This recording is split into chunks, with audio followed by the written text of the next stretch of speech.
Hakim Pengadilan Pajak dilantik oleh Presiden dari daftar nama calon yang diusulkan Menteri setelah mendapat persetujuan Ketua MA.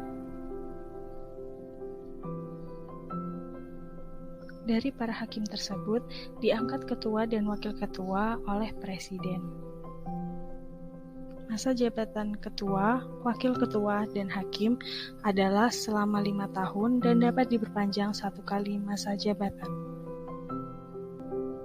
Hakim Pengadilan Pajak tidak boleh merangkap menjadi pelaksana putusan pengadilan pajak, wali, pengampu, atau pejabat yang berkaitan dengan suatu sengketa pajak yang akan atau sedang diperiksa olehnya, penasihat hukum, konsultan pajak, akuntan publik, dan pengusaha.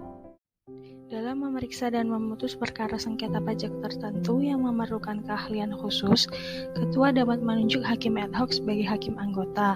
Untuk menjadi hakim ad hoc, seseorang harus memenuhi syarat-syarat hakim, kecuali tentang umur paling rendah 45 tahun dan mempunyai keahlian di bidang perpajakan. Terkait larangan jabatan menjadi pengusaha, tidak berlaku untuk hakim ad hoc. Sebelum memangku jabatannya, ketua, wakil ketua, dan hakim harus bersumpah atau berjanji menurut agamanya atau kepercayaannya. Ketua dan wakil ketua bersumpah atau berjanji di hadapan Ketua Mahkamah Agung, sedangkan hakim bersumpah atau berjanji di depan ketua. Pemberhentian ketua, wakil ketua, dan hakim pengadilan pajak dapat dilakukan dengan hormat, tidak dengan hormat, maupun pemberhentian sementara. Pemberhentian dengan hormat dilakukan apabila adanya permintaan sendiri, sakit jasmani dan rohani terus-menerus, telah berumur 65 tahun, ternyata tidak cakap dalam menjalankan tugas, tenaganya dibutuhkan oleh negara untuk menjalankan tugas negara lainnya, serta meninggal dunia.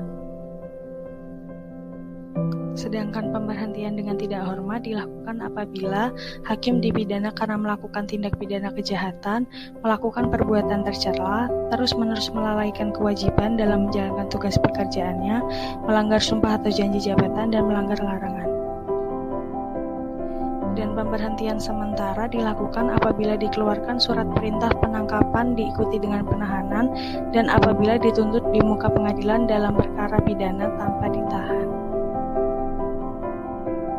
Terakhir, ada majelis kehormatan hakim yang bertugas untuk meneliti dan meminta keterangan ketua, wakil ketua, atau hakim yang diusulkan untuk diberhentikan dengan hormat atau tidak dengan hormat, serta mengusulkan pemberhentian sementara dari jabatan ketua, wakil ketua, atau hakim karena diusulkan untuk diberhentikan tidak dengan hormat.